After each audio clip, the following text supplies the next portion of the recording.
Como foi o ano de 2025 para a economia e para o mercado? Será que os econocoaches acertaram suas profecias? Alguns deles previram o caos, outros até que não. Fora isso, Papai Lully, será que fez um bom governo em 2025? Vamos analisar tudo em números, tudo friamente calculado, estilo InvestLand.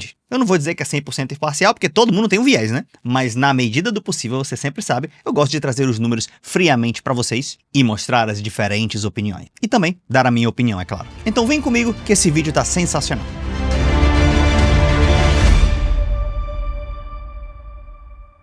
Tô gravando esse vídeo no dia do meu aniversário de 37 anos, dia 2 de janeiro, mas você deve estar vendo aí no dia 3 de janeiro. Então olha o compromisso do canal, hein? A gente tá aqui gravando no próprio aniversário, então porque amamos vocês, queridos seguidores. Postei até um vídeo aqui ontem sobre vida pessoal, mas depois que eu vi que eu postei no canal errado, e depois eu postei no Instagram, que lá a galera já me segue há mais tempo. Mas aqui, mesmo que a galera seja nova, faço questão de entregar a melhor qualidade. E ó, o vídeo de hoje pode dar aí uma certa polêmica, mas eu trouxe assim mesmo. Mas me diga você antes, o que você previa lá no início de 2025, como você previa que o Brasil ia finalizar o ano, seja em PIB, desemprego, relação com outros países, dólar, bolsa, Ibovespa, governo Lula, relação com Milei, relação com Trump, com a China, o que você estava prevendo e você acertou? Veremos nesse vídeo. Começando com o nosso índice Ibovespa, que fechou o ano aos 161 mil pontos, mais de 33% de crescimento. Uma salva de palmas para o nosso índice Ibovespa.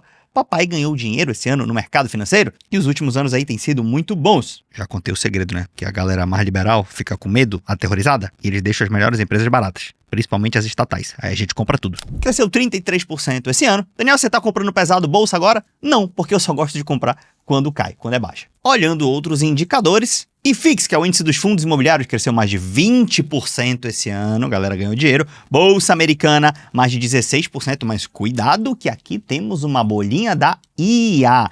Não sabemos quando ela irá estourar. Tomara que ainda demore um pouco, eu estou construindo minha casa, estou usando uma parte do dinheiro para casa, mas fica calmo, não mexi na reserva de emergência, não mexi nas ações, tá tranquilo, mas eu quero que quando essa bolha estourar, eu já tenha feito um caixa bem maior de novo para poder comprar. Dólar, o dólar começou o ano a 6,18 e fechou o ano a 5,48, chegou até menor esse ano, né? Mas em dezembro tem aquela famosa fuga de capitais, porque as empresas realizam os lucros e mandam os queridos dólares para os seus acionistas no internacional.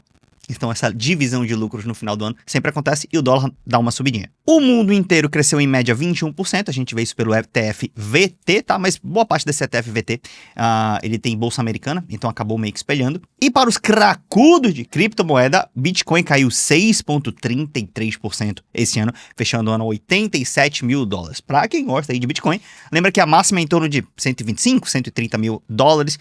Então, poxa, tá menos do que 20% do valor do topo, né? Então, para quem gosta de comprar, aparentemente parece ser um preço interessante, tá? Calma que vamos já mostrar a profecia dos econocoaches, o que eles previram, se eles acertaram ou não. Primeiro eu tô mostrando como terminou o ano, tá? Setor Best. Vamos ver por empresas o que aconteceu esse ano. Tudo no azul. Itaú cresceu 75%. Os bancos fizeram festa no Brasil esse ano, né? E juro de 14%, de 15%. E banco ganha dinheiro com juro alto, com juro baixo, é tudo. Enfim, as elétricas cresceram. Gosto muito do setor das elétricas. E que bom que elas estão crescendo. Empresas de seguro toda no azul também. Empresas de saneamento todas no azul também. Copasa cresceu 126%. Eu não tinha visto isso. Sensacional. Um crescimento muito, muito bom, tá? Inclusive, eu mostrei para os senhores, em um vídeo atrás, como eu ganhei 3 milhões de reais na costa dos liberais, né? Dessas teorias de Estado mínimo, não sei o quê, o governo é gastador, vai falir o país, 2027 vai ter um rombo e tal. Tudo é uma certa realidade amplificada a 10 mil vezes. Nada que outros estados não vivam também. E acabam ficando esses ativos baratos. No caso de CEMIG, por exemplo, que é uma empresa elétrica de Minas Gerais, e a Copasa, que é uma empresa de Minas Gerais também, rolou uma história de que elas poderiam ser federalizadas. O que é isso? É o contrário da privatização. Privatização o mercado gosta, né? Então a empresa pública vende para o setor privado, entrega lá de graça para alguém, em muitos casos. No caso da federalização, seria o seguinte: ela sairia do estado de Minas Gerais, do Zema, que é um grande gestor, segundo alguns, e ela passaria a ser gerida pelo ente federal, pela União. Federal? União? Quando fala em federal, a galera já tem essa expectativa. Vai ser gerida pelo Lula. E o grosso vai entrar. Vamos virar a Venezuela. E aí os preços ficam baratos. E eu comprei Copasa e Semig e ganhei bastante dinheiro. E essa aqui é a realidade, né? O Lula lá com a galera do Centrão, enfim, etc.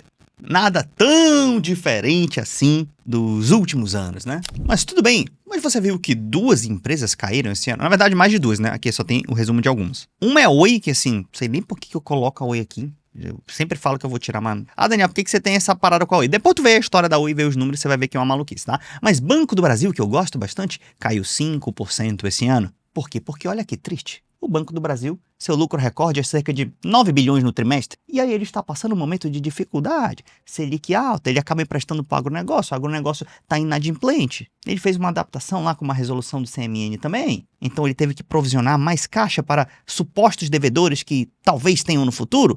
E aí, em vez de lucrar 9 bilhões, ele estava lucrando 3 ou 4 bilhões por trimestre. Olha que triste. O banco no caos, lucrando 3, 4 bi por trimestre. E a galera já vai lá e fala o risco estatal, todo mundo deixa barato. E eu comprei Banco do Brasil bem barato, meu preço médio, inclusive, são R$17, tá? Da minha esposa é R$15, inclusive.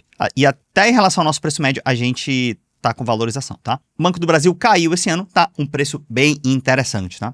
Daqui a um ano, provavelmente, a gente já vai ter números bem melhores de Banco do Brasil. Nossas queridas commodities, como foram esse ano? Negativas, né? Daniel, porque commodity normalmente varia de acordo com o seu produto primário, com a cotação dele. Quer ver? Vamos fazer ao vivo aqui. Tava nem esperando, mas vamos fazer ao vivo. Eu chequei ao vivo aqui e o petróleo caiu de preço esse ano e o minério de ferro subiu. Claro que não subiu 48%. Subiu pouco. Em 2025 teve alguns nuances aí, mas a Vale cresceu mesmo por ser uma empresa boa. E cara, R$48 por Vale era muito, muito barato. Vale eu tinha um preço médio de 85 de Vale. Eu falei, bicho, que besteira que eu fiz, cara. E saí lá pra 2022, eu acho. Eu falei, meu irmão, quando cair, eu vou começar a encher o carrinho. Porque pra mim vale a empresa de R$100 e mais pagando dividendo constante, tá? Quando caiu pra 48, 50 e pouco, eu comecei a comprar. Agora meu preço médio de Vale tá, acho que em torno de R$65 e o preço dela hoje tá em 71. Então meu preço médio é melhor que o fechamento atual. Já consegui ficar numa boa valorização. Fora os dividendos, né? Daniel, você fala muitos números, eu não entendo. É porque esse é um vídeo de resumo de tudo, então eu não estou explicando como funciona, tá? Se você quiser que eu explique bem detalhadinho, tem vídeo aqui, como analisar as ações, como analisar Tesouro Direto e tudo mais. E o meu grande objetivo como investidor e como pessoa é ter uma carteira mensal de rendimentos. Daniel, como assim? É a famosa renda passiva. Renda ativa é quando você precisa estar trabalhando para ganhar dinheiro. Inclusive eu trabalho e vocês também trabalham. Não tem nada de errado com isso. Acontece que com uma parte do dinheiro do seu trabalho, você vai e investe e monta uma carteira de investimentos. Com o tempo, por exemplo, 6, 7, 8 anos, ou dependendo da estratégia, essa sua carteira de rendimentos pode pagar o seu custo de vida ou pagar o equivalente aos aportes que você fazia, aí depende um pouco da performance, né? Mas a médio ou longo prazo, você pode construir uma carteira de renda mensal e aí você vai ter um salário todos os meses na sua conta corrente, tranquilamente independente do seu trabalho, uma previdência de alta qualidade, sem ficar dependendo somente do INSS. Claro que eu gosto do INSS, eu, Daniel, não tenho ódio de Estado nem nada disso, mas nem por isso você não deveria fazer uma previdência privada própria. E não no sentido da previdência mesmo em si, você pode ter até a ferramenta previdência, mas ter a carteira mensal aí de renda fixa e de ações, principalmente, e em alguns instrumentos de renda variável, cara, é a melhor coisa do mundo. Essa é a minha opinião e eu estou fazendo para mim, e quem quiser também pode aprender. Agora, profecia dos economistas, aqui foi o que eles previram início do ano. Início do ano, eles previam que a inflação fecharia em 5%. Será que eles acertaram? Já adianto que não. Na verdade, a inflação vai fechar em torno de 4%. Não foi tão longe, mas foi 4 e alguma coisa. Já te mostro os dados, tá? PIB total 2%. Erraram por alguma coisa também. Erraram menos feio que 2024 e 2023, mas erraram. O PIB vai crescer acima disso. Câmbio previram a 6% e fechou a 5,48%. E Selic a 15%. Essa eles acertaram. Então pode ver que a galera do mercado tem a tendência em errar pior para o país. Ainda mais se é um governo de esquerda como eles julgam, né? O Lula é de esquerda e tal. Então eles acharam que a inflação ia ser maior e ela foi menor. Eles acharam que o PIB ia crescer menos e cresceu mais. E acharam que o câmbio ia ser mais alto e foi menor. Ou seja, tudo de melhor pra gente, né? Só a Selic que é ruim, aí todo mundo concorda com isso. Antes de mostrar os dados oficiais de como a gente fechou, eu separei algumas thumbnails de alguns influenciadores de finanças. Alguns eu sigo, inclusive, né? Mesmo que eu pense diferente, eu acabo seguindo aí para extrair sempre o que é bom, né? E ver mais ou menos o que eles falavam. E mais ou menos o que eles davam a entender também. Porque às vezes a pessoa não fala porque ela sabe que ela erra muito. Mas ela dá a entender. E se alguém questiona ela, ela fala, não, eu não falei isso. Eu perguntei. Será que o Brasil vai quebrar? Será que esse rombo do Brasil vai ter uma reviravolta? Será que podemos tomar uma sanção maior ainda? Tudo para o seguidor fingir que é esperto e ouvir uma pergunta e falar, será que vamos quebrar? E o seguidor fingir que é esperto. Como você duvida? É claro que vamos quebrar, porque o Brasil é o Bostil. Esse tipo de coisa que alguns outros canais têm por aí. Mas não quero generalizar porque às vezes tem bons seguidores também. E às vezes mesmo pessoas que eu discordo fazem bons conteúdos também. Então você sabe que eu não sou hater de ninguém. Eu tenho até dificuldade de ser hater, né? Eu tenho dificuldade de amar muito e de odiar muito. Esse é o meu problema. Bom, vamos lá para o nosso querido primo rico Thiago Nigro. Vídeos de um ano atrás. Dólar a 6, o Brasil vai quebrar? Interrogação, ele não afirmou, mas ele botou uma querida interrogação. Não sei, diga você, será que o Brasil quebrou em 2025? Esses aí deles é mais birra com o Lula, tá? E, bicho, tu quer criticar o Lula? Critica, faz que nem a gente aqui, a gente critica, mas critica uma coisa mais inteligente, assim. Tipo assim, ó, ô Lula, diz aí mesmo qual é teu projeto de 10 anos de país? Ô, companheiro, 10 anos de país, não vou ter nem mandato. Mas assim, se tu perguntar o plano de 50 anos da China, eles têm. E o Xi Jinping não vai viver 50 anos, não. Ô Lula, tu tá convencendo a galera aí a gente reindustrializar o Brasil, a fazer um orçamento separado? Como é que tá essa briga? Ô Lula, como é que tá essa história aí com o Galípolo? Porque quando a taxa de juros estava 13, você falava que tava tudo certo no Brasil. O problema era o Campos Neto e a taxa de juros. E agora o senhor está mansinho? Não fala mais nada? E o juro está em 15%? Já sei, presidente, já sei. Por quê? Porque alguns dados macroeconômicos estão moderadamente bons ou até bons. O juro lá no alto controlou a inflação. A inflação está relativamente baixa para padrões Brasil. E temos uma eleição ano que vem, né? Então se a dívida pública está em 75% ou 78%, isso não muda muito pra galera. O que muda mais é os outros dados econômicos. Será que é por isso que você tá pianinho? Ô Lula, e essas concessões aí, vamos dar uma analisada como é que isso foi feito? E esse lance do orçamento aí, filho? Não quer dar uma de fiscalista? E aí tem um monte de coisa que dá pra criticar honestamente o governo, mas isso aqui é tipo birra, assim, ó. É o esquerdismo gastador do Estado que vai falir, da impressora de dinheiro e tal. Não esse do Thiago Nigro sim, mas alguns que eu vou mostrar no futuro, tá? Selic 14,75. O país vai quebrar. O Brasil vai quebrar. O país está prestes a quebrar. Interrogação, né? Aí o Thiago Nigro tem uma técnica boa. Gente, e vocês? O que vocês acham? O Brasil vai quebrar depois desses números que eu te fiz e dessa pergunta que eu fiz? E aí a galera responde. Selic 15. A bomba da crise foi ativada. Vai acontecer de novo. Esse aqui, pra ser sincero, o nosso roteirista botou, mas eu acho que aqui ele tava falando de internacional, tá? Inclusive, nesse vídeo, eu tenho uma opinião parecida com a dele. E isso se for o vídeo que ele falou da bolha da IA, tá? Da parte americana. Mas, enfim, outros vídeos aqui. O canal do Gêmeos Investem. Inclusive, próximos vídeos do canal aqui eu vou trazer o ranking dos influenciadores que mais cresceram, que mais caíram. Vai ter gente da esquerda, vai ter o José Cobor aqui, que vocês gostam bastante. Vai ter Thiago Nigro, vai ter Bruno Perini, vai ter essa galera toda. Vai ter a gente também em ranking para ver quem cresceu e quem caiu. A caixa do YouTube está mudando. Então, quando tu vê ranking dos investimentos, quem performou melhor no YouTube esse ano, clica nesse vídeo que você vai ver qual o caminho que o YouTube aí de finanças e investimento está trilhando. Vocês vão se surpreender com o resultado. Então aí os meninos aí, normalmente desde que o Lula entrou, fazem bastante profecias negativas, né? Eu ainda não vi nenhuma se realizar, né? Mas assim, então aí, né? Vai que uma hora se realiza e tal. Cuidado, porque o dólar vai bater R$10, é só questão de tempo. Aí bota a foto do Lula aqui. O Lula vai terminar 2026 agora, e o dólar provavelmente não vai estar R$10, a não ser que seja um troço maluco mundial. Mas assim, um dia lá no futuro vai bater R$10. Aí o cara pode falar, em 2033, sei lá quando, bateu R$10 o dólar. Eu vou falar, olha, eu avisei um dia. Porque, claro, né, a tendência do real pro dólar, normalmente é o dólar se valorizar, tá? Se bem que nos últimos 5 anos, se você olhar, o dólar tá até meio que andando de lado.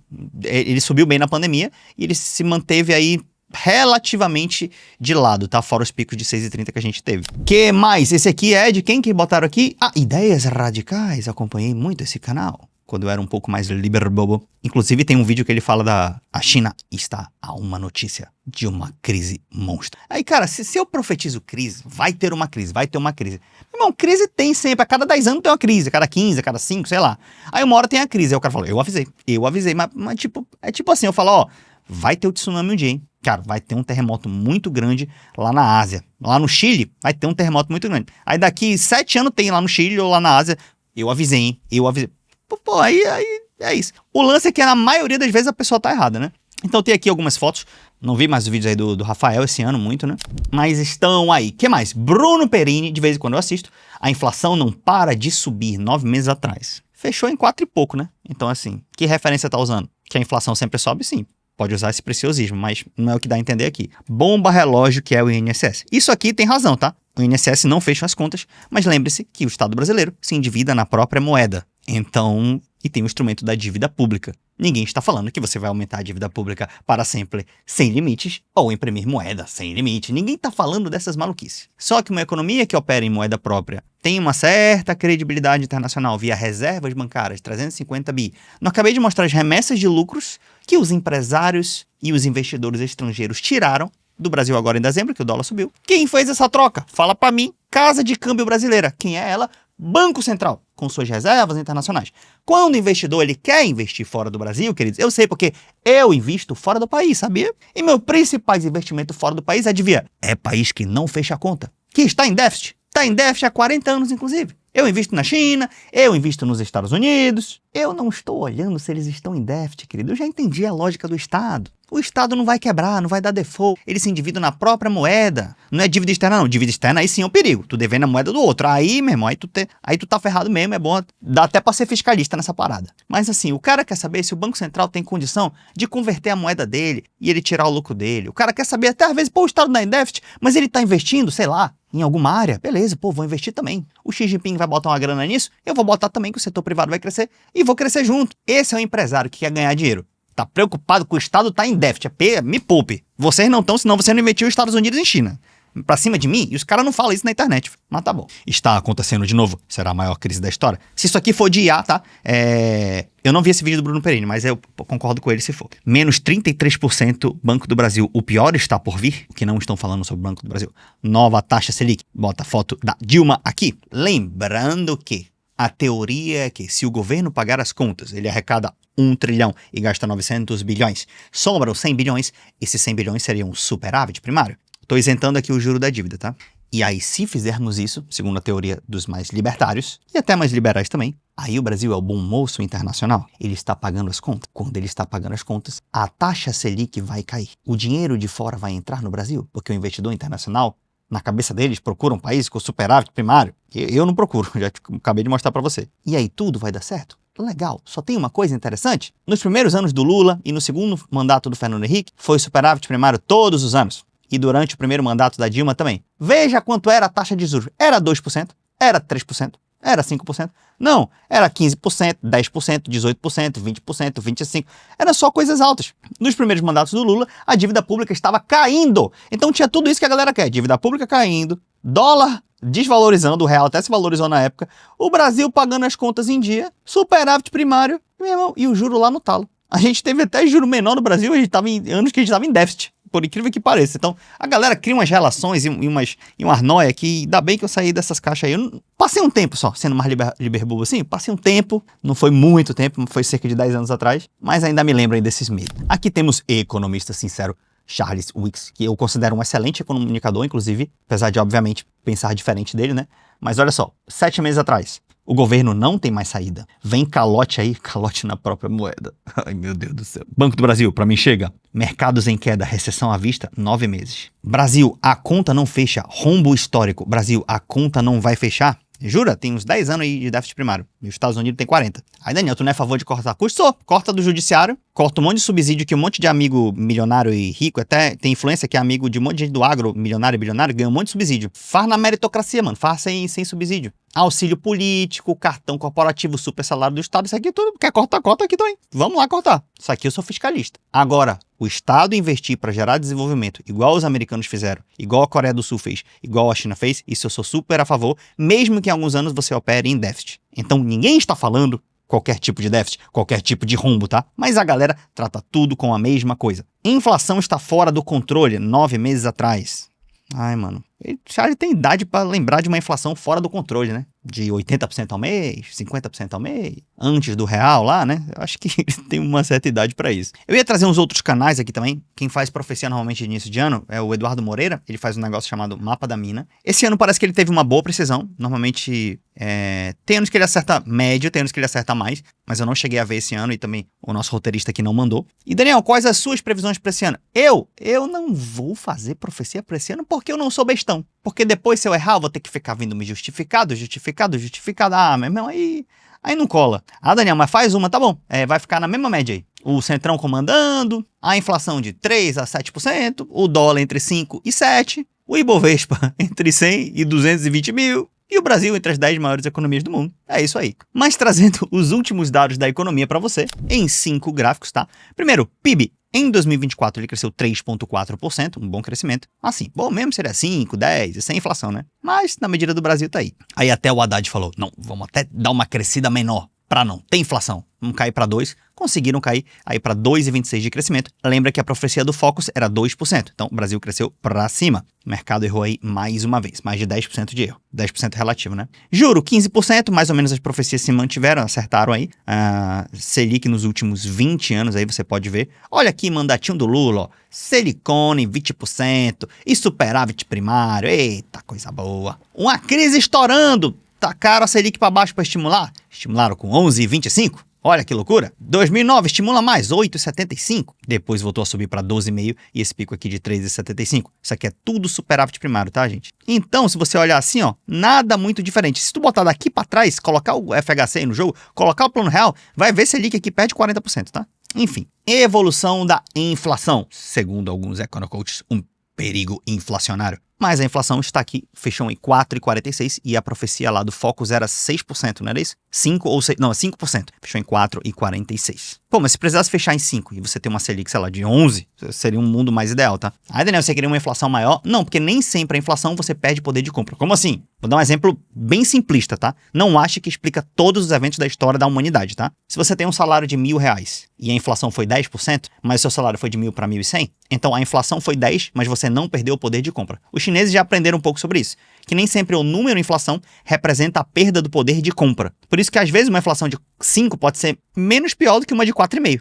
Mas a Caixa Liberal não está muito aí para discutir esses temas. Taxa de desemprego menor da histórica em 5,2, na verdade a taxa de desocupação. Ah, Daniel, mas aqui não vale. Porque colocam aqui a galera do Bolsa Família, na época do Bolsonaro, colocavam também. Esses jeitos de calcular o desemprego e desocupação sempre mudam com o tempo. Mas no macro, se você pegar uma regra uniforme, seja do período Dilma, do período Bolsonaro, do período Lula e tal, que a do Lula é meio que parecida com a do Bolsonaro, inclusive, e você aplicar para todo, você vai ver que ainda assim a taxa de desocupação hoje, ela é baixa, tá? Tá em números bons sim. E tem uma outra questão também, é que o Bolsa Família, o auxílio do governo, a galera que recebe, não quer dizer que não trabalha. Se você trabalha no mercado informal, muita gente que trabalha no informal recebe Bolsa Família. Tem gente que fala, o cara é preguiçoso, ele fica lá aposentado com R$600 por mês. Meu irmão, tu sabe o que é R$600? Aí tem um monte de filho, aí cada filho é R$150. Tu já teve filho assim pra cuidar com R$150 o mês inteiro fazer essa conta? A galera, ela vive num mundo da imaginação. Quer criticar pobre e não sabe como, né? Enfim. E o último gráfico, o dólar começou o ano aí a 6,18 e fechou a 5,48, 49. Esse foi o ano do nosso querido Brasil. E tomara que lá no final do ano, nas eleições, os senhores e senhoras votem em candidatos não pelo amor, não pela paixão, mas votem em candidatos por um projeto de médio e longo prazo para o país, que o projeto esteja desenhado. Pode ter a marketagem, pode ter amor, pode ter ódio, pode ter sei lá o que for, pode. Mas deixe claro o projeto. O que vamos fazer com as terras raras? Qual a sua opinião sobre um plano estratégico de desenvolvimento? Câmera, papai. Minha filha chegou aqui. De câmera. Olha a câmera, você tá toda pintada, né? Então, votem em candidatos bons para o nosso futuro, para o futuro aqui da minha filha mais nova também. E nos vemos em mais vídeo de Investland em 2026. Um grande abraço, até mais.